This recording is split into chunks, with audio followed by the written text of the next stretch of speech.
Welcome to the Keen on Yoga podcast, bringing you the stories of many people who in various ways are attempting to walk the path of yoga. Our intention is to inspire your own practice and commitment to yoga beyond the mat and in all areas of life. We consider this an offering, a service to the community and labour of love. If you feel inclined, any donations are appreciated. Just visit our page and click the donate button at www.keenonyoga.co.uk/podcast. I hope you enjoy the show.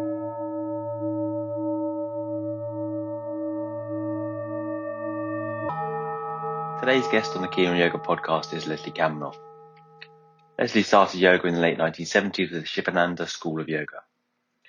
He studied extensively over many traditional approaches, including with TKV Desikachar, the son of Krishnamacharya. He's co-authored the seminal Yoga Anatomy book with Amy Matthews in 2007, which has now sold over 1 million copies and been translated into 23 languages.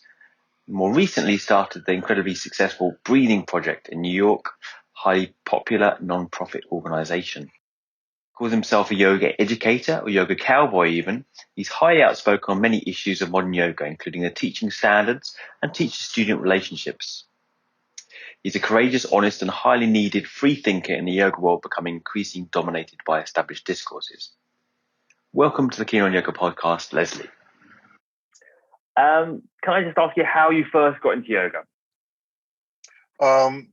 Well, it's interesting. I was just going over this in one of my online lessons that was dealing with more philosophical issues. And when I think back, it was really the sort of philosophical Eastern way of thinking that made me open to taking my first yoga class. So there was always that interest in that side of it from the beginning. But when I took my first yoga class in 1978 here in New York, it was at the invitation of my father, who had been taking classes there at the center on 24th Street, which is still there. And so the first class I took was a Shivananda yoga class at their center. And it sort of really rocked my world because in the Shavasana, the final relaxation, and they do a rather lengthy one in those classes where you do this whole sort of tense release thing through your body on the way to the final relaxation. It was probably the first time in my life I ever had intentionally relaxed, or let's just put it this way, laid down on my back with the intention of doing something other than sleeping or the other things one does in a bed. But that was, and I was, what was I, 20 years old, right? And so it was kind of earth shattering. And I signed up for a beginner's course. And within a year, the summer after that in 79, I was already up in Canada taking my first teacher's training course with Shivananda. But the philosophy is what really, I think, made me open to a lot of the things I heard in the class and then learned was connected with yoga. And that was there from the beginning.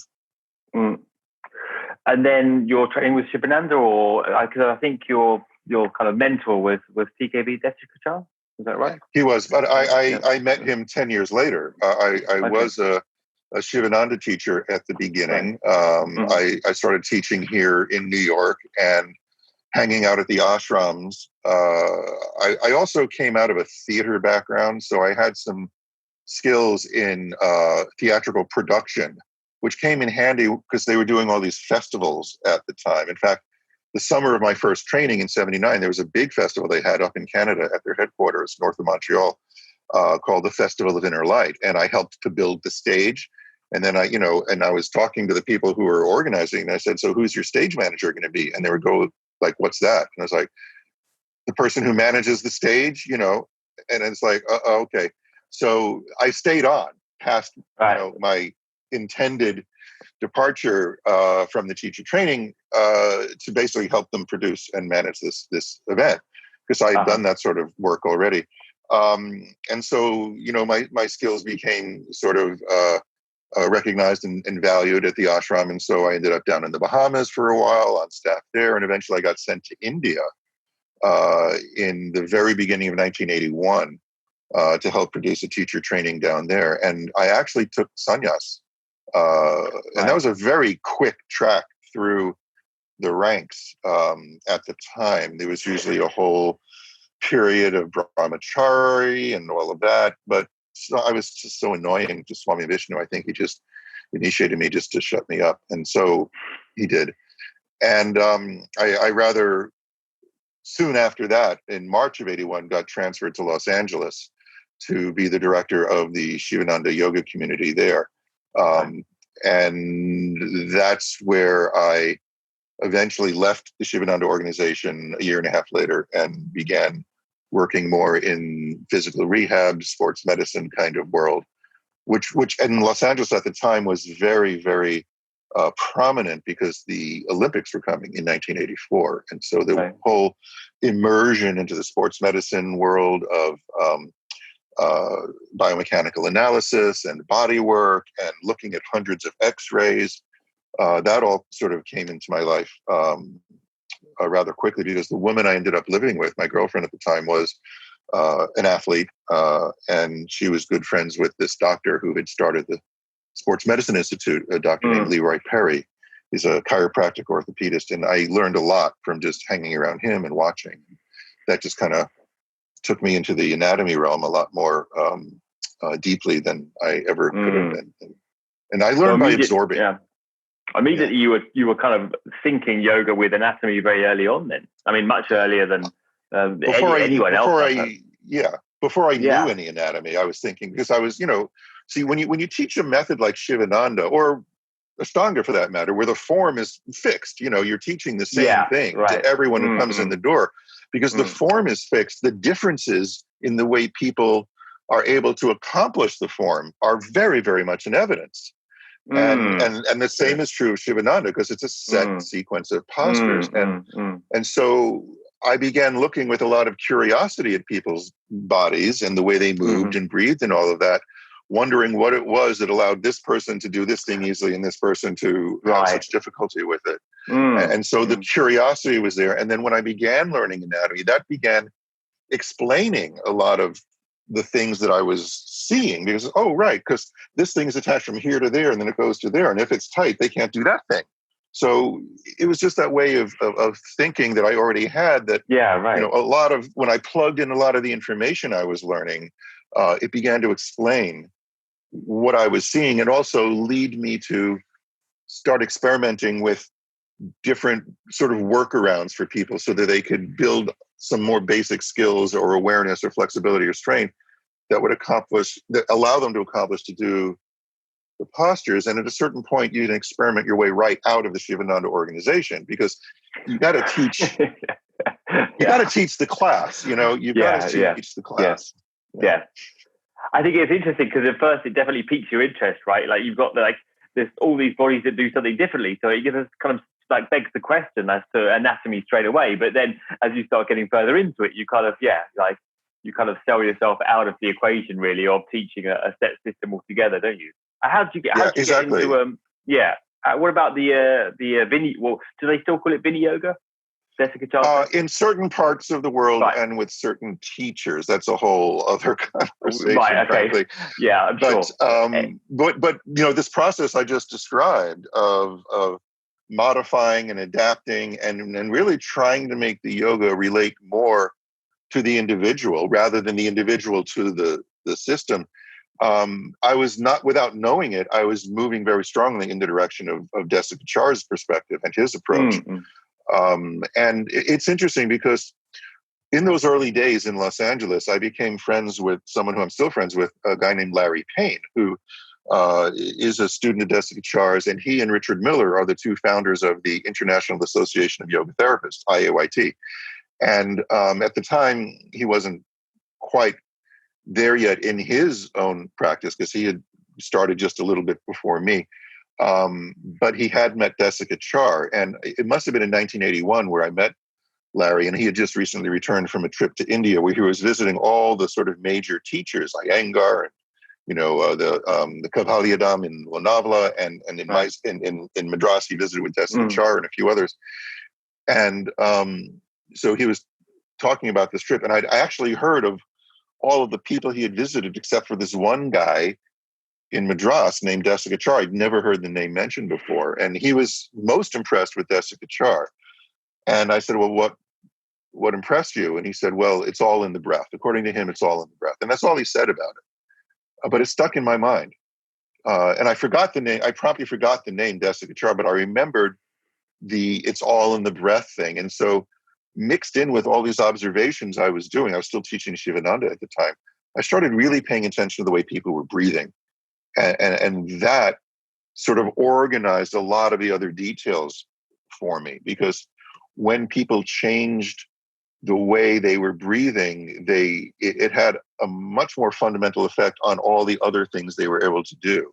And so that also, along with the sort of individualized adaptation stuff I was coming up with, that breath-centered focus is also bringing me, without knowing it or even remembering his name, very much in the direction of Desikachar. Because without using the brand name Vini Yoga, if you wanted to give a short description of what his approach was, it would be individualized, breath-centered yoga.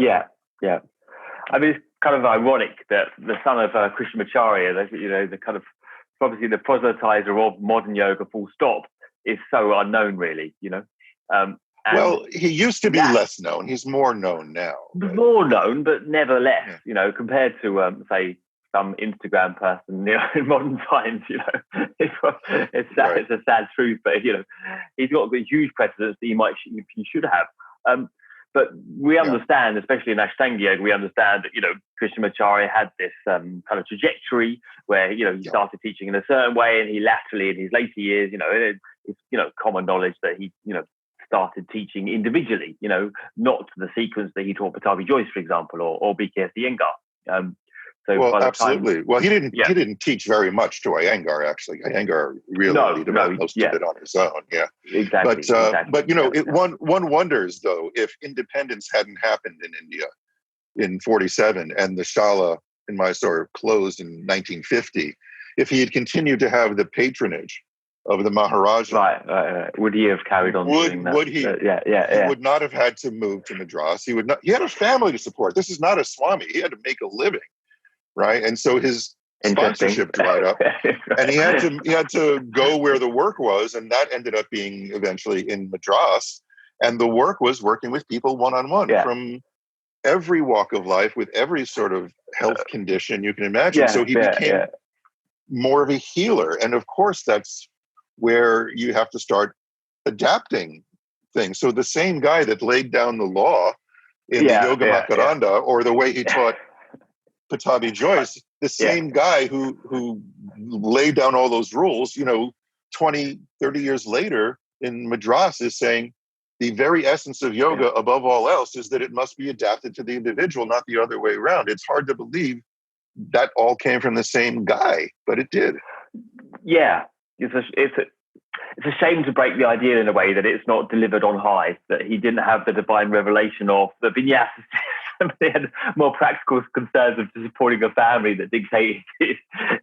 Well, same with BKS Iyengar, right? That he, evolved that system due to his move, to Pune, and the people that, a lot. I think it was a lot of wrestling community that he started kind of practicing on. Evolved. There have to be influences. I mean, you can't not be influenced by the things around you, whether it's Danish gymnastics or British physical bodybuilding. Krishnamacharya is fairly well traveled in his day. The Maharaja sent him around.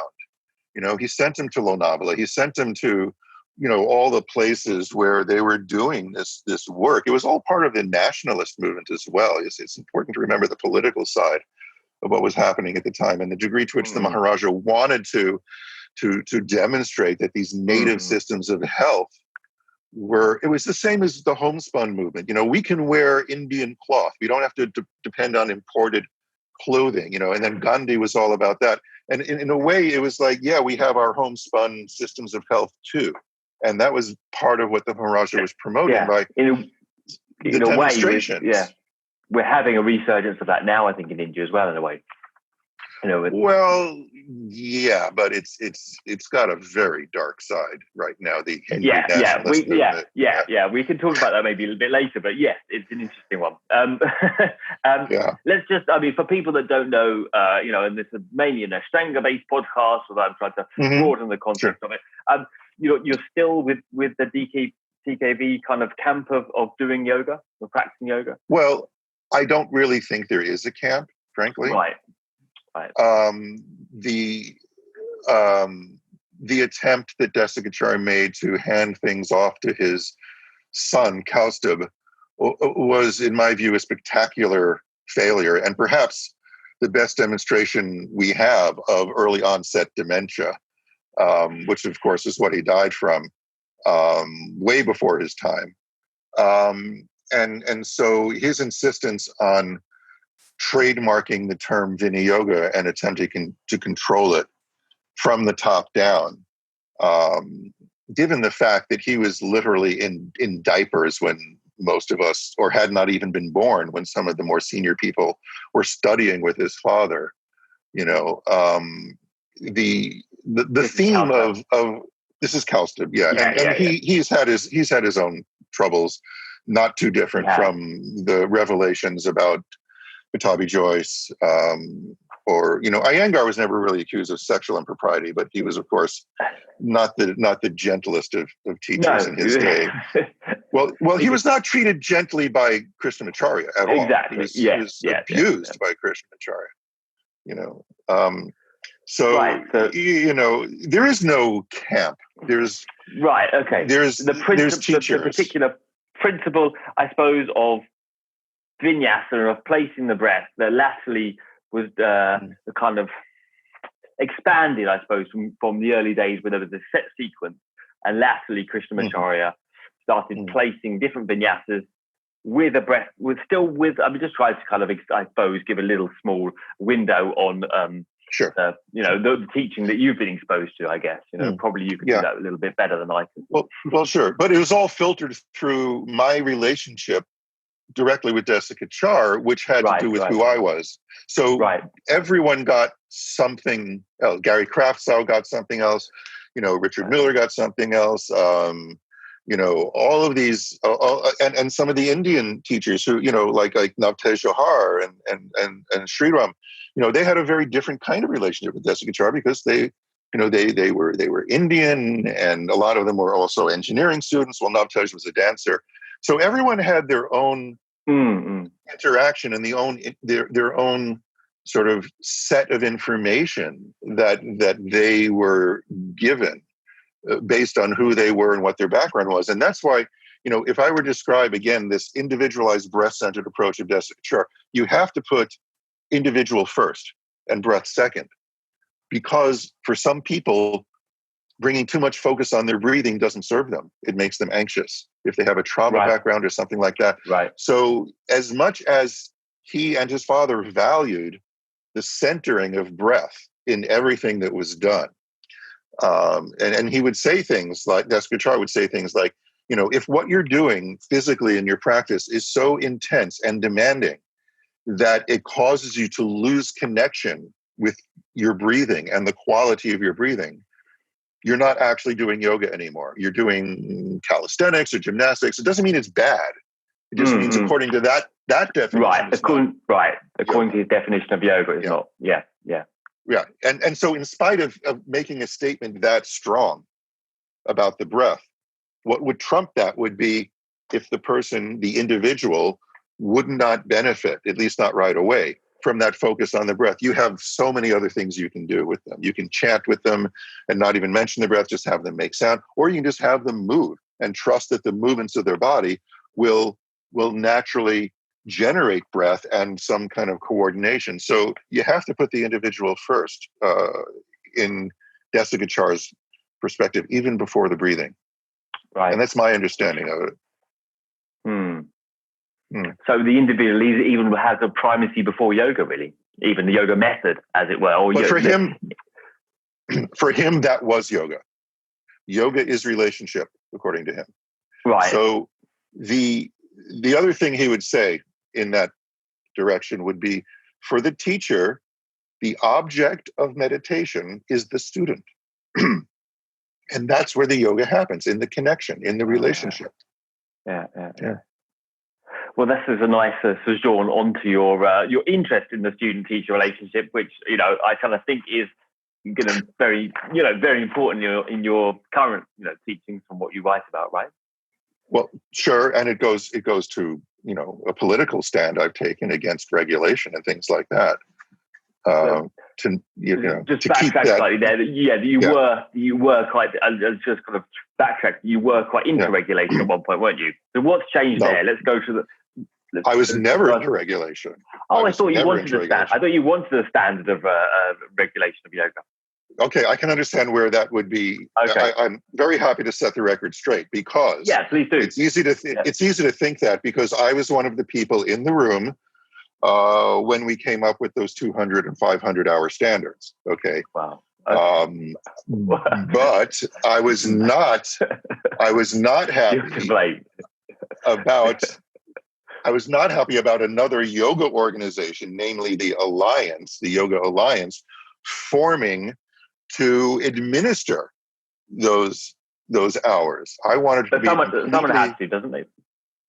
No, actually, no, because I'm a free market capitalist. I'm just going to say that right now, and I know that's used as a slur against people, but I believe in the freedom of the market to find its own level depending on what you're doing. Now, if we had simply put out good information about these standards and what they were, and said compliance with them is completely voluntary, and it's up to the training programs to communicate directly to the students who enroll in those programs and to the public who are being taught by these teachers, right, to what degree we agree with these standards or depart from them, or what our version of these standards are, then what the market would have come up with was like eventually a Yelp-like solution where you can get reviews and feedbacks, because there would have been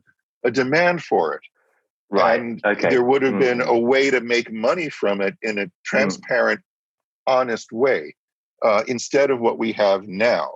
Now, I will say that the Alliance, under previous leadership, not the current leadership, was very much in alignment with that way of thinking. And that's when they got into changing their corporate structure, their nonprofit structure. But it's also, what strikes me, what you're saying is more democratic as well, isn't it? Because you're allowing the public to decide ultimately, like by voting with their feet in a way, rather than this top-down body that says, well, we know what yoga is and we're going to put it on you, Exactly.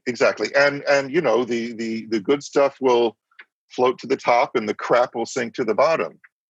Well, actually, in Ashtanga, it's different. You're supposed to have the Ayurvedically formed poops that float to the top, but that's a whole other metaphor. I was aware of all of that in the early days. We heard all this stuff coming out of Mysore about how your poop should look. Anyway, the thing I was about to say about the Alliance is, under the previous leadership, they recognized the need to keep the government out of the business of regulating yoga. Now, in Great Britain, it's a very different thing. People are more comfortable with a higher degree of sort of socialist governmental intervention into industries like yoga and whatever else. And so, the wheel and all these other, there's this whole controversy now about how much the government should be involved in the regulation of yoga. In the States, we have a different ethos that we still possess to some degree, which is like, leave it alone.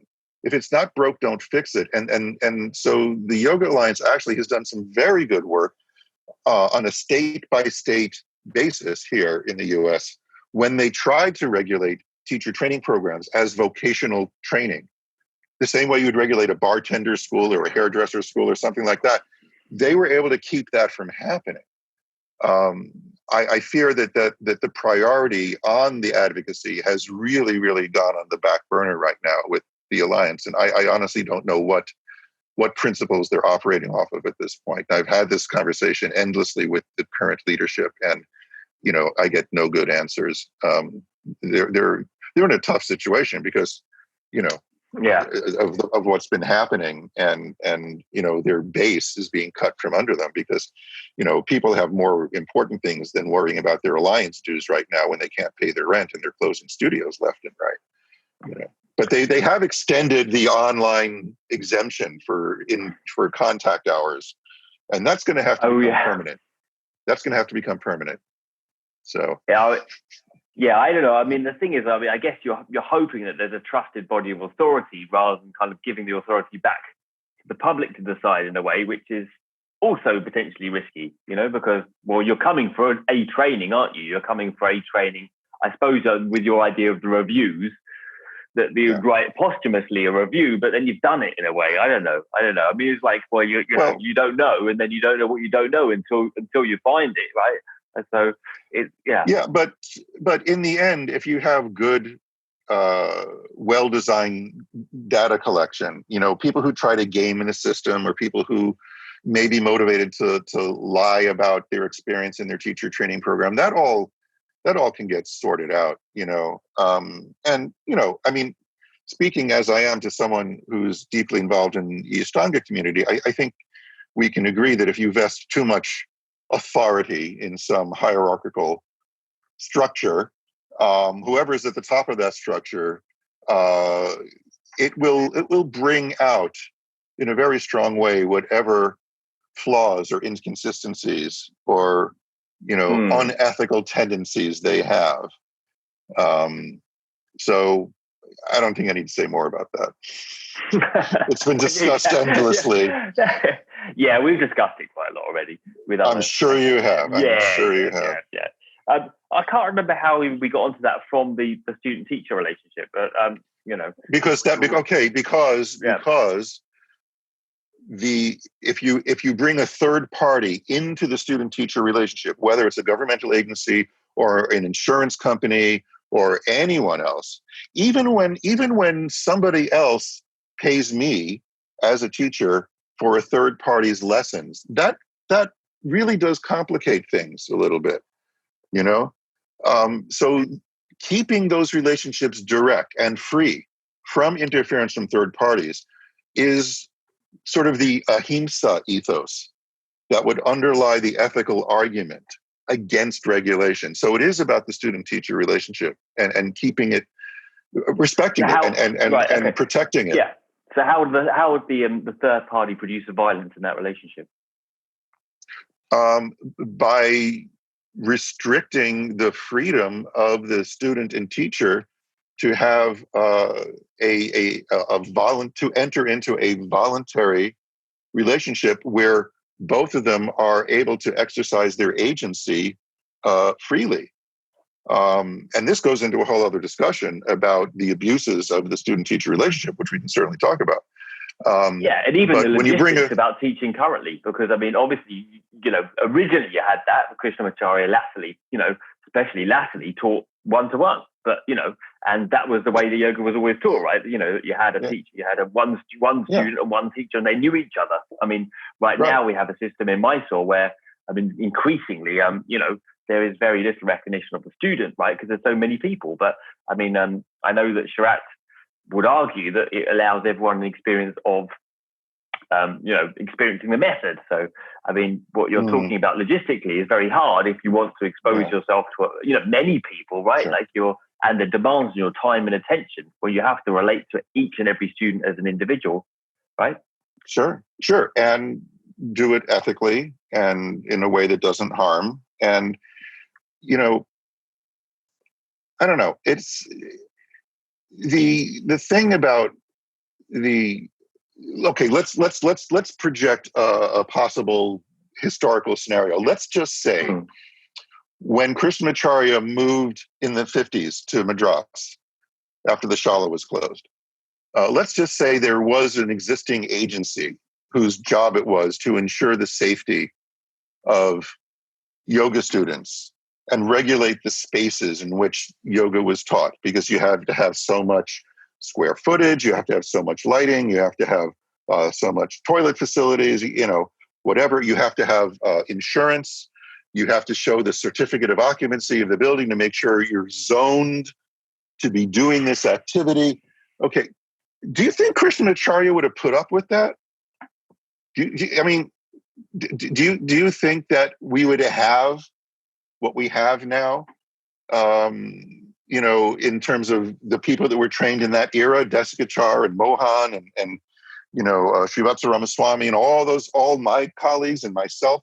I mean, what if, the only way people could think of paying for his services were to get some kind of, insurance coverage and third-party payments and all the hoops you have to jump through to do the billing and the this and the that. It's a crazy kind of juxtaposition of circumstances to think of. But, if he wouldn't have put up with it, why should we? I should be free to invite someone into my living room and teach them a yoga lesson without the government getting involved in that. And we can certainly talk about the ethos of the student-teacher relationship and all of the issues that have come up with people who have abused that. That there's definitely a conversation to be had. This is definitely how yoga started to get kind of more kind of into the political role altogether, right? You have this kind of organic creativity, and now that's being, curtailed more and more by it is by people whose mission it is to protect the public from abusive yoga teachers. The establishment is just getting stronger, let's say, I think. Maybe, but there's also an establishment within the yoga world that's not governmental. There's certainly, digital lynch mobs who are very willing to come after you if they think you've violated whatever they think their ethical standards are. And we've seen that happen quite a bit. There's the whole thing going on with cancel culture and all of that, and they've come after me, certainly. Have they? Right. Oh, sure, of course. Just recently too, right. Because I don't toe the line. Here's how I would put it, and I'm willing to sit down and talk with anybody, like in the same room, in the same space, well, 6 feet apart at least, but or online. It doesn't matter at this point. But having a dialogue about these things is essential. Dialogue between people who don't necessarily agree on everything is really essential. And the problem is some of the people who don't agree with me don't think I should have a right to speak or teach or interact with students at all. And that's a problem. And the reason they feel that way about me is that this is the way I frame the conversation. I agree 100% that in the student-teacher interaction, the responsibility for the safety of that interaction lies more with the teacher than with the student. There's no question that that's true. It's not a 50-50 thing. It's like, you don't start this discussion by saying, well, the student and teacher are equally responsible for what happens in that situation. Okay? It's not, the teacher definitely has more than 50% of that responsibility. So the number, if you could assign a number percentage-wise, is definitely more than 50. But you know what it's less than? 100. You see, and at the mere, but that's the problem. That people didn't like that. Me. No, they don't, because at the mere suggestion that the student has some agency in that situation, I get called a victim blamer. I get called someone who blames people who have been truly victimized in these situations for what happened to them. Right. Okay. So now, apply this to the Ashtanga conversation. Yeah. I've already done that in my head. With KPJ, right? Yeah. There were people who kept going back after he checked their Mula Bandha, right? And yes, you can say, well, they had cognitive dissonance, they had abuse in their background, they had all these things going on. And that's all true. It's all true. And it definitely, and this is the conversation, it definitely affects people's ability or willingness to assert their agency in a situation like that, to say no, or to view it even as abuse while it's happening. There's no question about that, and I'm a clinician. I have worked for many decades one-on-one with people. I made my living as a body worker for most of my career, not as a yoga teacher. It's only since the book came out that I've been traveling and teaching these large groups as much as I have, right? But what I can tell you from my experience as a clinician, working with people's bodies, with my hands, with their breathing, with the interactions with them, is I know how trauma lives in people's bodies. I know how it distorts their perception of what's going on. I've had to be personally very, very conscious of that in the interpersonal dynamics that I have exercised and I've had to learn, sometimes the hard way, when I made mistakes about that, really learn. Okay, but this is like, we're talking maybe 30,000 hours of clinical hours of me working one-on-one with people in that mode. That doesn't include teaching classrooms and workshops and things like that. That's a lot of hours. And so I have a little bit of experience about how people embody their development and have difficulty expressing themselves and actually using their breath to get it to come out through their throat and out their mouth to say something that's really difficult in a situation where someone else is in authority. I really do understand that. And part of my understanding of that is that there's always at some point a choice that can be made that's different than what your nature or nurture would have programmed you to do, right? And this goes to a very deep philosophical discussion about the nature of being a human, and the false alternative of nature versus nurture is really what people get stuck on, because it's not nature versus nurture. That's not the only choice. It's nature and nurture versus volition versus free will. Also, we have the capacity to choose. The possibility of free will in the first place, So a lot of people don't believe it exists. A lot of smart people don't believe it exists, that it's an illusion. Also, you have, to a degree, you have that tendency within the whole idea of karma in the first place. I'm going to leave out mystical, because karma, if you think about it, the doctrine of karma is the ultimate victim blaming strategy, right? I don't think you can bring that into this discussion. I don't think you can bring the pre-existence of the soul in previous lives and the karmas they've accumulated, whether it's agami, sanchita, or prarabdha karma. Okay, I know about karma. I know about the doctrine of karma. All right.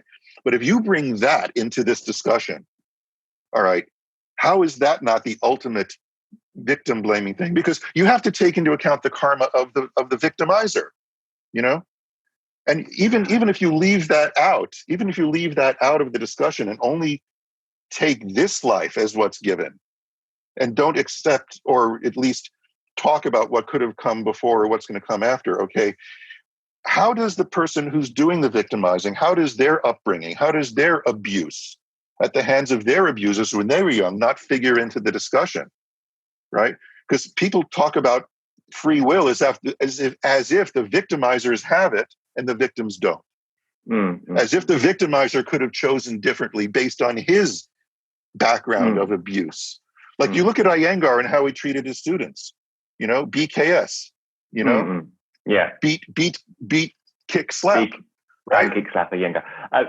I mean, but he was abused by Krishnamacharya. So, does he get off the hook? Yeah, it's a complicated discussion. I think we could kind of continue along these lines a lot longer. But going back on the more specific yoga topic? So how do you frame the current teacher-student relationship that you have? Because you say that as I understand it, that's sacrosanct for your method of teaching. Your current perspective is something to do with the conveyance of yoga. If anything is going to happen in the conveyance of yoga, is to do with this relationship. Now, how does that look? Could you say something more about that? You know what? It looks better online than in person. Yeah. Okay. And the reason I say that is, number one, inappropriate physical touch is completely off the table. Yeah. Right? So let's put that on a different table for now, for the foreseeable future. Okay. So what you're left with, virtual touching. Yeah, but you can still verbally do things inappropriately. Well, yeah, right? You could be giving very intrusive cues over Zoom, right? So if physical touch is off the table, let's look at what now the situation is. I've spoken to many people since this whole thing started. And as I said, I do have some experience with online even before all this went down. But the point is, right now, students are experiencing a far greater level of agency in the student-teacher relationship than they ever had, right? Yeah. If I don't like what's going on in a class, what can I do? Okay, I can do that. Yeah. I can stop the video. If I don't want to be seen, happens, yeah. If I don't want to see what the teacher or the rest of the class is doing, I can turn that off too. And if I really don't like what's happening, I can hit that leave button right down there, that red leave button. It's an invitation to leave, right? How many of those students who would be willing to push that button would also be willing to stand up, roll up their mat, and walk out of a room in the middle of a class, right? So, you're in your own home environment. You're at home. It's great. I mean, that aspect is great, and there's some wonderful benefits, and I'm probably on the side of that. But just to play devil's advocate here, how many times would I just picked up my mat when I didn't like something, when I actually staying and persevering was also, do you know what I mean? Like, we also have that. I mean, there's always a plus and minus of everything, I suppose, that, now it's like, I mean, I have it as well. I mean, people choose to do, I'm teaching a lead primary series class, and people will say, oh, I've only got this amount of time, I don't want to do this part of it, or I want to do that part of it. Whereas, we have this idea in Ashtanga yoga anyway, that you ought to do some closing sequence, or, there's a balance or some degree of balance within the system that, right? Sure. So, does anyone still say practice and all is coming, or has that been dropped from the lexicon? No, I think it's still said on. I think it's really, because you say that if you say that, you're advertising Matthew's book. If you say that now, I mean, I think there's a lot of old school practitioners that are still out there. Let's say, but so I mean, to the way, I mean, authority has been. The pyramid of authority has definitely been leveled to a great degree with, and with online, that is definitely the case. And it has that, I mean, now we have absolute volition in a way to really act as we want, right? I mean, because as you say, no one's going to pick up the yoga mat and just walk out the class in front of like however many students, right? But you can easily just turn off your video. But in another way, then it's harder to learn in a way, because you're not compelled. You can do whatever you want, like you can take you can take yoga in any way you want, and then you can do this class, you can do that class, you do another class. So, couldn't you always do that? But wasn't it harder? You see, which side would you rather err on? Yeah, right. So, and I think that's a good question, of putting more power and choice into the students' hands based on the recent history of the yoga world and the conversations that have arisen out of these abusive situations. I would think that's definitely the side to err on. And to take that ethos back into live teaching when it does happen again, I think are lessons that many teachers who are currently teaching online are going to have to learn, and then looking at what constitutes good teaching methodology. Because if it works online, it's going to work even better in person. And by good teaching methodology, I when you look at the recommendations. For what you just said, though, I mean, in some respects, the whole point is that you have this buffer online. Now, like in person, they're faced with you, right? I mean, and say that they're a less confident individual, perhaps with trauma in their background. It isn't easy to turn Leslie off. Sure. But online is never going to go away. It's never going to go away. It's always going to be an option. It's always going to be an option. And so there are people who would never even set foot in a yoga studio in the first place who are studying yoga now online. Mm-hmm. And they probably never will go back even when the studio is open again, because they never would have gone in the first place. So this is not going to go away. This is a permanent part of the skill set and the ability to put yourself out there that teachers are going to have. I'm doing a workshop. It's sort of a proof of concept coming up in a couple of weeks. It's here in New Jersey. It's a local thing, which is partially opened again.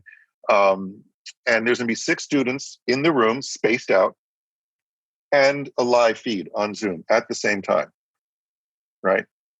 It'll be great to be in a room with live students again, which I haven't done since March, right? Yeah. And it'll be great to be able to offer it to anyone else in the world, really, who wants to have that experience of not just what I'm teaching, but seeing me interact with other people, which is very different than me just talking at a camera, which is what I've been doing. So I expect that's going to be the norm, for anyone that's able to maintain a physical space in which yoga is taught, to have this feed that's going to be going out. And for sure. And I like what you said, that it has to be translatable as well. In order to be able to teach, you have to be able to teach online, as well. I mean, I think because it does kind of test your skills as a teacher generally, that you rely on some kind of form of structure, technique, and method, other than just maybe kind of charisma or kind of peer pressure. That'll only get you so far. Here's one thing. Here's one idea I had for live classes when they resume again. Have an intermission. Have an intermission. Like you decide to go out. Yeah. Where the teacher leaves the room. You don't have to do it in front of the teacher. It's like a safety valve. It's like a little, let some pressure off. And it's like, I'm going to go into the break room here, have a drink of water, have a pee. And anyone who... that was generally said to be Navasana. That's Navasana in Ashtanga? That's the intermission.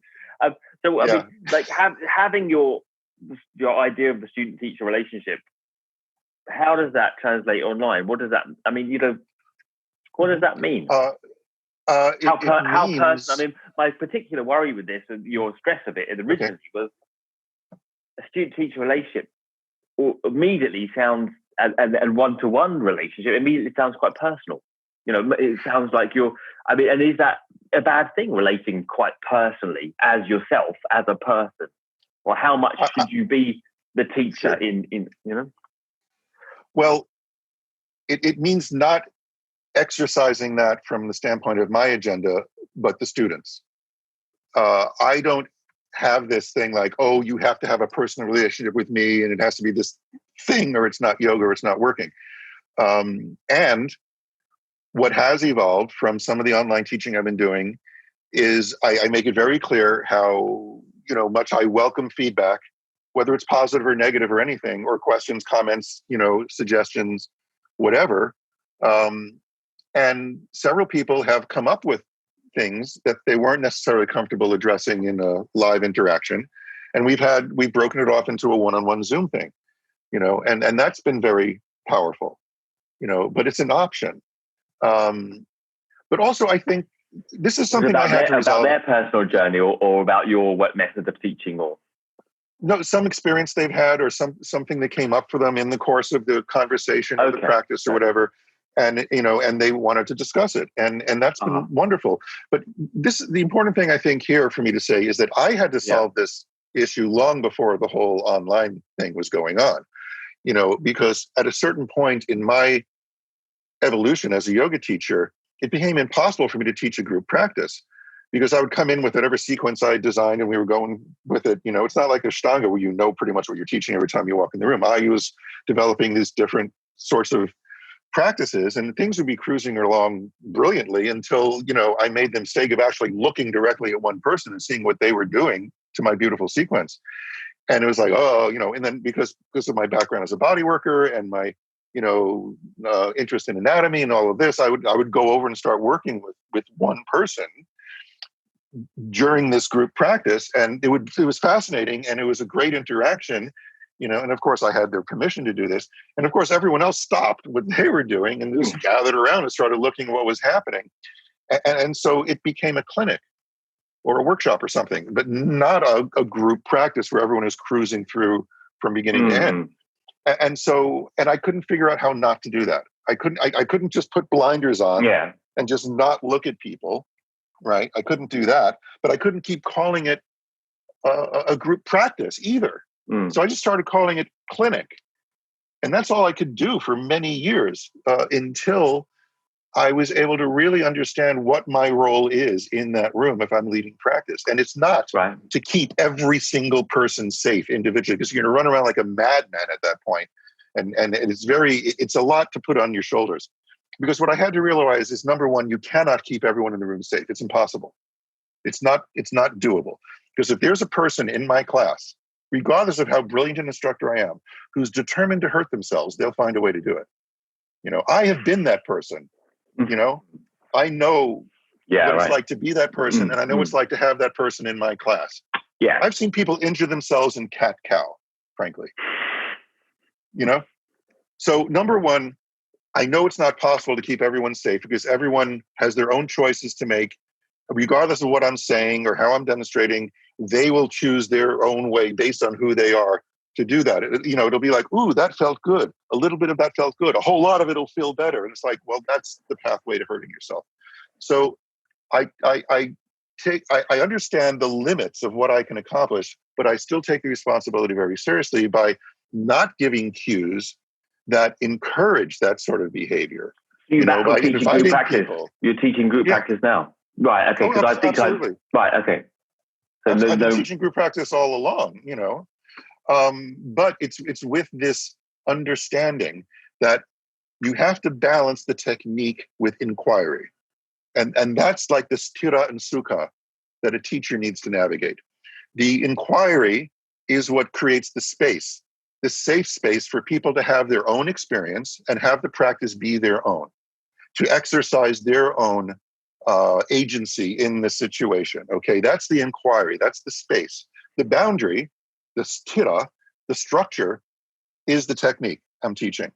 Because to teach the inquiry without the technique is to just invite chaos. It's formless, and that makes people anxious. Not having any structure at all makes people anxious because it's like, am I supposed to do all the work here? What's your job as the teacher? You got to give me something to do. So that's the technique side of it. But if you teach technique without the inquiry, you're just teaching dogma. You're just saying, this has come from on high. This is how it's done. And either you get it or you don't. And the only way to get the benefit is to get it right. Right? And to avoid teaching from that place means learning how to inject some inquiry into the technique. Because if you wanted to sort of categorize the main difference between inquiry and technique is that there's no wrong answer to an inquiry. You can't get it wrong. It's whatever is true for you is what you're getting, even if what you're getting is like utter and complete confusion. At least you're getting that. Desikachar used to say that the recognition of confusion is itself a form of clarity, which is a brilliant quote. It's not avidya. We're not talking about avidya. Avidya, you said this before, is like you don't know what you don't know. That's different. Confusion is when you know what you don't know, and that's the beginning of all knowledge or self-improvement. But that's quite a place to get to, right? I mean, that's the springboard that Socrates, as we were mentioning before the interview, was talking about. Recognizing that you know nothing. The exalted place of recognizing your own confusion. That's quite a place, though. But I mean, the difficulty is with allowing autonomy of inquiry is again that danger that people can say, well, this is how I interpret it, and it might be. That's fine, but then you give them something else to do, right? See, that's the thing. Inquiry looks like the way I structure a class when I'm honoring the inquiry, and I always do this, and I can put the slide control wherever I want between inquiry and technique. There's some very technical things that I teach about the breathing and so on, right? Yeah, and you can get that wrong. See, that's the other thing. You can get a technique wrong. If you couldn't, it wouldn't be a technique. Like there's a wrong way to do Kapalabhati. Right? Yeah. So you can get a technique wrong. You can't get an inquiry wrong, and I recognize that. So what's the difference? Because that's a very subtle difference, isn't it? Because once you say the inquiry, wherever you find the inquiry is correct, and that there's a right way to do it. Yeah, but you see, here's the thing: the technique is correct in terms of the technique. It's not the right way to be all the time. Right? If I teach someone the technique of belly breathing, I'm not going to call it proper breathing. I'm not going to call it correct breathing. I'm not going to call it yogic breathing. I'm not even going to call it diaphragmatic breathing, because the diaphragm also happens to move the rib cage, okay? I'm going to call it belly breathing. I'm going to say it's a technique and this is how to do it, okay? And there's all these different ways to do it and there's different qualities you can have of belly breathing. But I'm never going to say, okay, now that you've learned how to use your diaphragm properly, you should be doing that all the time. Because getting stuck in a technique is just another way of getting stuck. The whole purpose of learning a new way to breathe is to unlearn your old way of breathing. And once you've mastered a technique, you move on to the next thing and see if you can do that. So technique should be taught in context of what it is and what it isn't. Like people learn people learn bandhas, people learn ujjayi, right? And then they're doing them all the time, you know? And it's like, well, no. And you've probably heard this, you know, women, Ashtanga practitioners who get pregnant and, you know, expect to have like a really sort of easeful, natural childbirth because of all of their advanced yoga and breath practice, but have never bothered to figure out how to undo their mula bandha. The time to figure out that that's an issue for you is not when your baby's head is trying to crown. You know, and there's been a rash of very difficult extended labors and deliveries and even unwanted episiotomies and C-sections in the bandha practicing yoga community. I run into it all the time. Really? Oh, yeah. I've never heard that. Well, how much do you talk about releasing mula bandha? How much do you talk about relaxing the pelvic diaphragm? Unless you're Richard Freeman, you know, who really understands the anatomy. But I've seen that, you know, because a little bit of something is good, a whole lot of it is better. And I run into people all the time who can't stop belly breathing. They can't stop doing ujjayi. They can't stop contracting and engaging their pelvic diaphragm. You know, and that's when you take a technique for what it isn't, for a way to be all the time. People who hold axial extension all the time. That's a big thing in the Iyengar community, where it's like, okay, you want to lengthen your spine, and you want to keep a little bit of that Tadasana throughout all your asanas. That's, people cue that, and that's making your spine less responsive and less adaptable, and it's forcing too much movement into other joints that eventually will have problems like your hip joints, right? So it's misunderstanding what a technique is for that I think causes problems, not the ability to master a technique, right? But in any case, you have to keep it in context. Is technique yoga? No, yoga has techniques. Yoga is technique is a tool of yoga. Right. If we take Patanjali at his word, when he defined practice in the first sutra of the second chapter, you know, tapas swadhyaya ishvara pranidhana, right?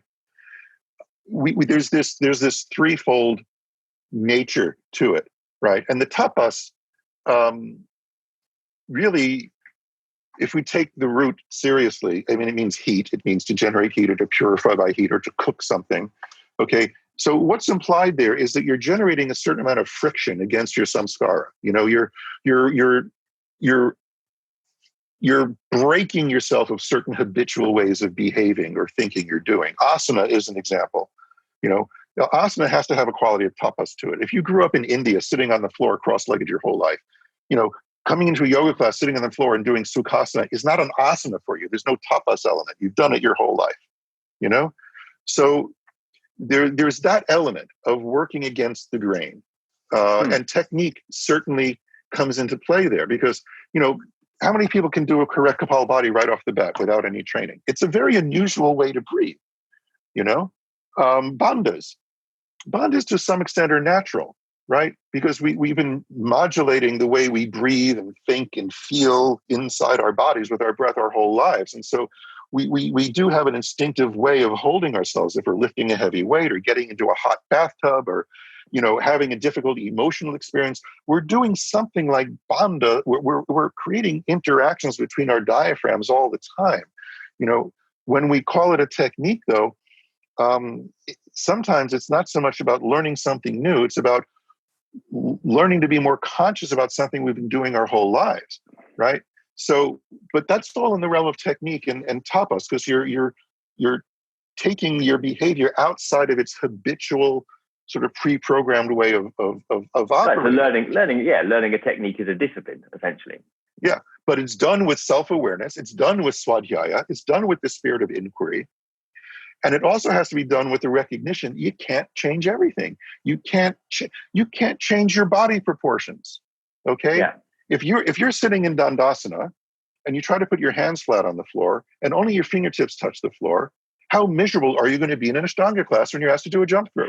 Unless you put blocks under your hands, right? That's not going to change, though.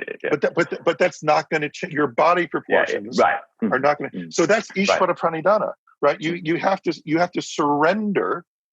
You have to cultivate this attitude of surrender to the things that aren't subject to your efforts at tapas, to your efforts at changing things, and the fact that Swadhyaya is part right of that. Now, because I'm not sure Patanjali was talking about yoga technique when he was talking about tapas, learning asanas and learning yoga anatomy.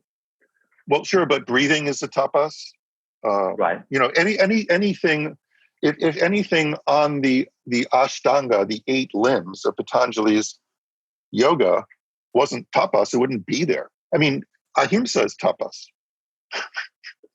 Telling the truth is tapas. Telling the truth without harming someone is especially hard. Yeah. Which is why they put it before satya, right? So, it's if it wasn't tapas, you wouldn't need the second chapter of the sutra. You could just be the student who could experience yoga as samadhi. Krishnamacharya, his view was that each of the 4 padas of the Yoga Sutra was addressed to a different student with different capabilities. Yeah. And there was this, you've probably heard this, right? And so, the student for whom the first chapter is addressed, to whom it's addressed, he's already achieved some mastery over his mind. Now starts yoga. Yeah. He's already now. Yeah. And then right away, yogas chitta vritti nirodha. It's if you can do this, then that happens. Then the true nature of the object becomes apparent. The entry point is the conclusion, really, isn't it? Now starts yoga. Sure. This is yoga. And that's it, really. Now well, the first chapter is yoga as samadhi. The second chapter is yoga as practice. Right. The third chapter is, once the tapas, once you have cooked everything that you can cook in those first 5 limbs, right? What you're left with is what? Vibhuti. it's the ash, right? And so that's the third chapter. So it's interesting to look at it that way. Kind of conscious of your time, and I'm conscious of trying to get as much out of you as I can. I mean, within the technique, what are you? What is the role of breath in a kind of a succinct kind of way within the role of the technique? Perfect question.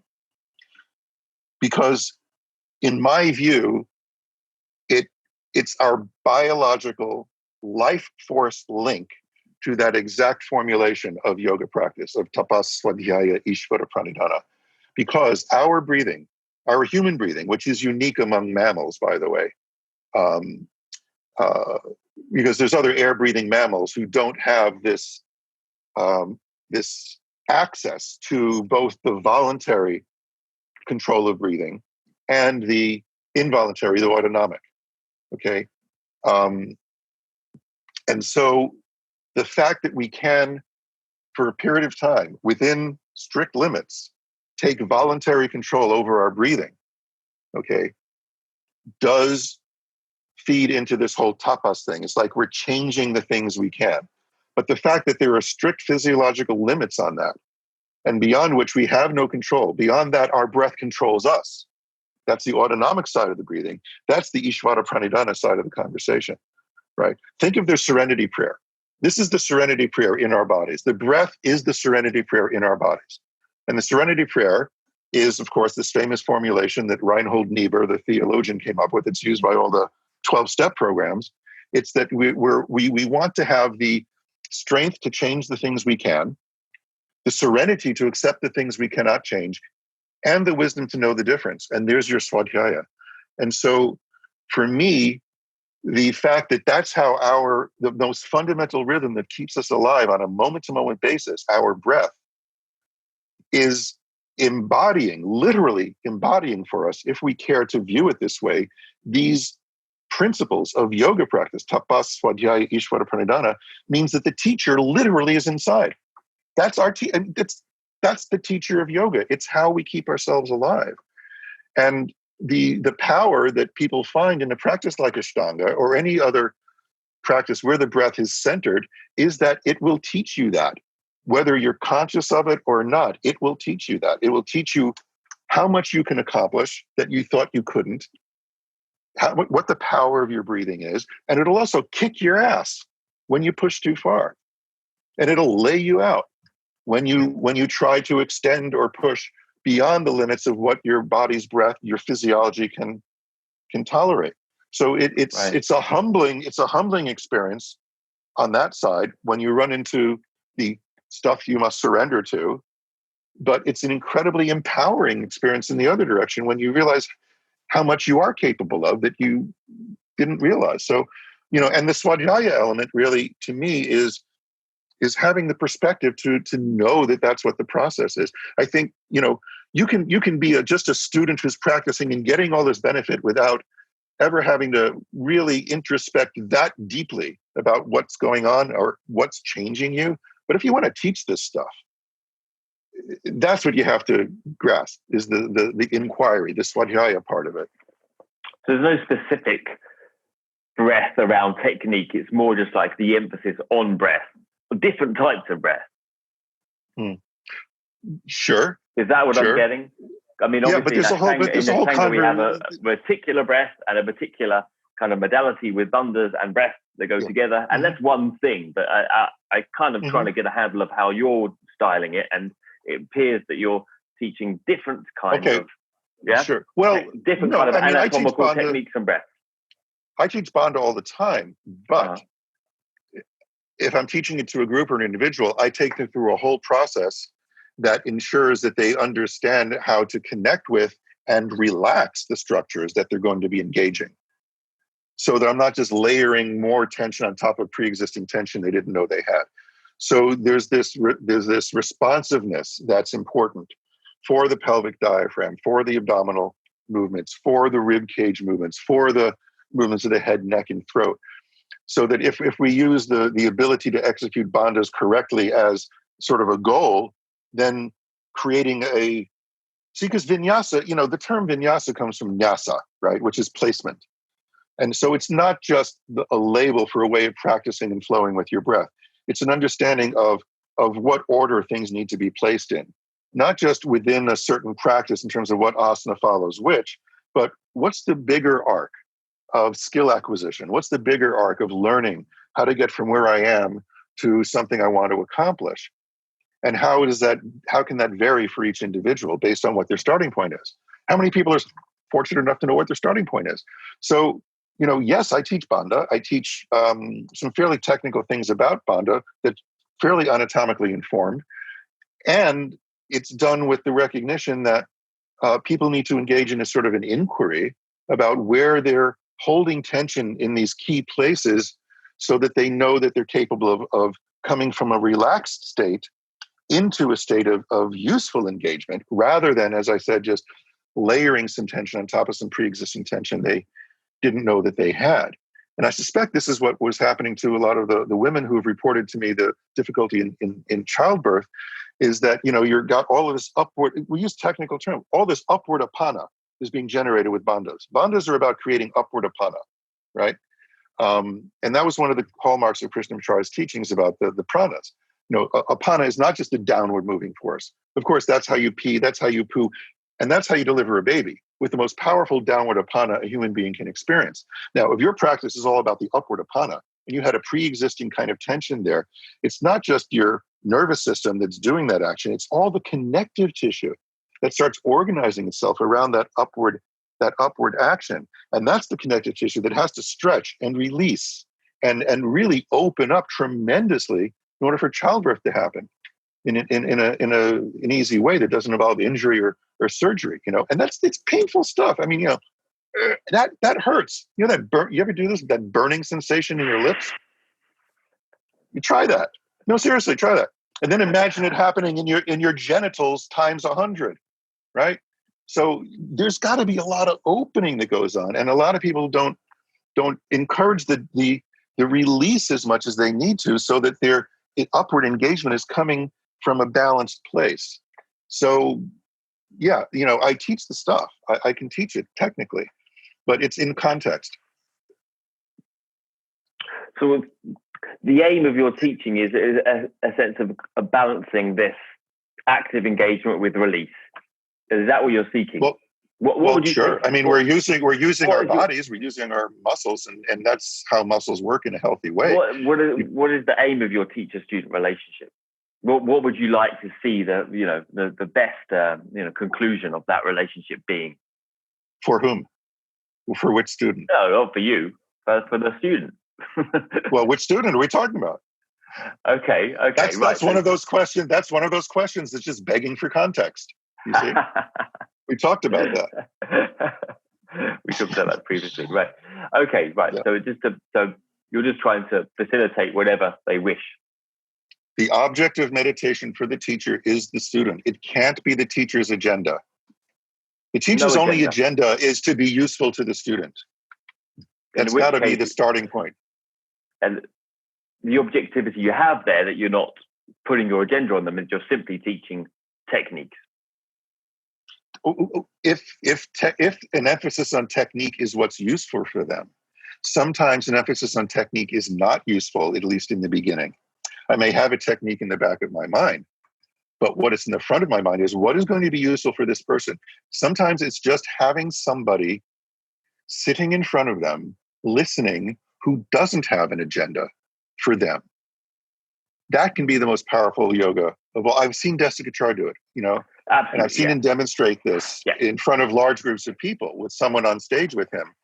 And, half the people like me are going, they're just fascinated. It's like, how is he getting such an intimate exchange with this person in such a short period of time? And I'm just fascinated by how he's doing it, and how he's holding his body, and how he's breathing, and what he's saying, and most especially what he's not saying. And and then there's someone next to me, and this is at least the other half of the room, is going, where's the goddamn yoga? Where's the techniques? I'm here to learn how to do therapeutic yoga, and all he's doing is sitting on the stage and talking to this person. And they're like, where's the yoga? And I'm like, this is the yoga, right? So I've seen him do that, and either it's sort of like either you get it or you don't. And a lot of people didn't. A lot of people found him very, very frustrating, and very secretive and evasive, and never got to the point. And he was being Socratic, and he was using his way of conveying something so that it wasn't like knowledge or information coming out of him and going into your brain. That's just not how it happens. It was him leading you around to a process of inquiry and thought that eventually you would get, oh, that's the lesson he was trying to teach us about. He didn't name it. He wouldn't write it on the board necessarily at first, but he would lead you around through your own process of inquiry to arrive at what he was trying to convey. And that's a very high level of conceptual integration and teaching that he was able to do. And that's what was missing the last time I saw him. And that's when we knew his brain wasn't right. And that was in 2009. Right. Because then it was just him telling stories. Then it was just his long-term memory, and he was telling all of these stories, which were amusing and interesting for someone that, didn't know him, but they never connected. They never led anywhere. And that's how the few people in the room who knew him well enough to see what was wrong were very, very alarmed. And that was the last time I saw him. So I didn't realize that.